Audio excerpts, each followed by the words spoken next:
we have to invite on our guest who was recently kicked out of CPAC unfairly. And is our guest ready? Yeah, he's ready. Let's bring on the one, the only. He was in jail for over 4 years as a political prisoner. The one, the only Jake Lang. Jake, how you doing, my friend? Thanks, Alex. God bless you guys. What a indignity that CPAC is doing against me and the other J6 brothers. They're truly showing their colors are that of a rhino. They're not red Republicans. They're like gray-skinned rhinos. So, we stood up against that as we stood firmly for 4 years and 6 days while I was incarcerated as a J6 hostage. We never relented. We never compromised. We never took the plea deal. And when they thought we would just silently go into the night after being kicked out of CPAC, we also made a little bit of a ruckus. We streamed it out to millions of people who were watching, and we exposed CPAC for being the uniparty establishment hacks that they are. And Jake, can we play SOT number 2 while Jake's on? So Roger Stone's nephew, Alex Stone's a good young kid. I don't know if we have the overlay where we can play it. He says that he overheard Matt Schlapp kind of laughing and bragging about how they kicked you guys out. Why? What was the reason? Did anybody give you a reason? Because you didn't cause a disturbance or anything. I mean, what was the main reason for the 86? Well, there was no reason other than us being January 6 political prisoners that cannot be bought off by the establishment uniparty. And, in fact, I had for the second year in a row bought a booth at CPAC for the J6'ers for a place for us to congregate, tell our stories, to raise funds for our legal defenses. And, I bought 22 tickets and flew guys out from across the country. In fact, some of them are here in the car. It's a little blurred, but Cowboy Coy Griffin is right here. We love Cowboy Coy. Thank you for storming the Capitol. I really appreciate it.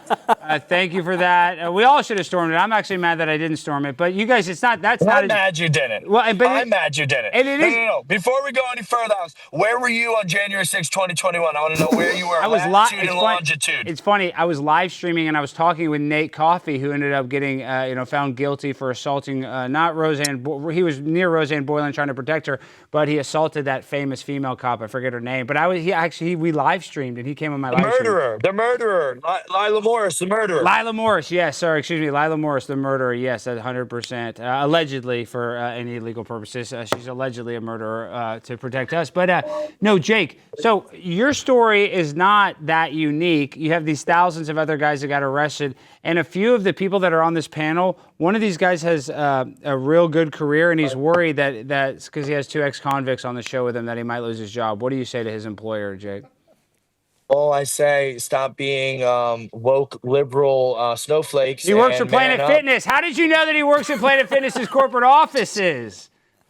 Well, I'm praying that he quits that, because $10 a month to sit and watch girls whine without any free weights is too much. So are you going to quit, Reese? Reese, are you going to quit, or are you going to continue to work in the corporate at Planet Fitness? $10 a month is pretty good, so I don't know. We'll see. That seems like a fair deal, Jake. Okay, so now what's the latest? They let y'all back in, but then they re-kicked you out? What the hell is going on?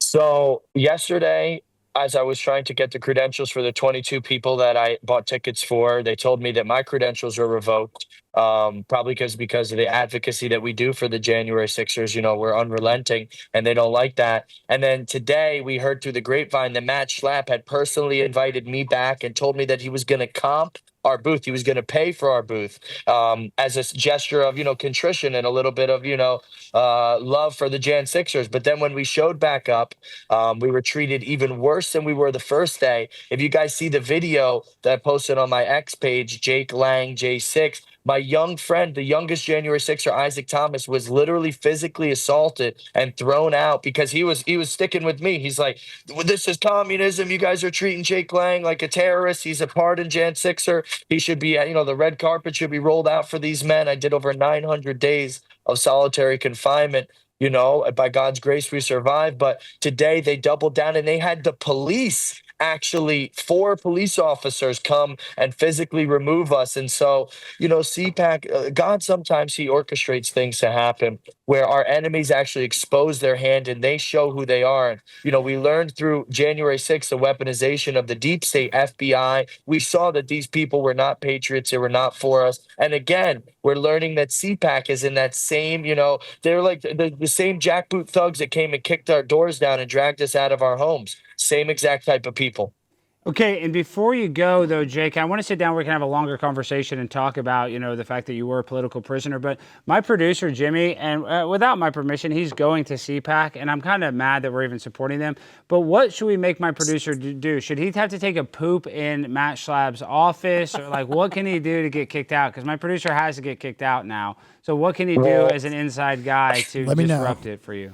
I said I'm not going back to CPAC unless Mercedes Schlapp comes and cooks me pancakes tomorrow morning at my Airbnb that I paid thousands of dollars to. There's like 15 people staying there on the J6'er. So your producer can drive Mercedes over to our Airbnb and she can make us blueberry pancakes, and then we'll all go to CPAC happily ever after. And we'll pretend they're not. We'll pretend they're not rhinos. Well, they are rhinos. That's the thing is we have a uniparty, Jake. You know that both sides are just in on it. That's the sad reality in which we live in, that they give us this illusion like we have a choice when it's all one uniparty. Okay, so my producer has to seduce Mercedes Schlapp sexually, though, because that's his only skill, right? He's going to have to seduce her and then get her to your house to be a maid to cook these pancakes in lingerie. Is that what you said? You wanted her to be in lingerie? I don't know if they're going to go for that. No. The French maid outfit. French maid outfit, okay. Yeah, French maid outfit. Do you want me or Mercedes Schlapp in lingerie? Mercedes Schlapp, not you, Jimmy. This isn't a gay adventure for you, okay? This is a straight deal. Jake's a straight guy.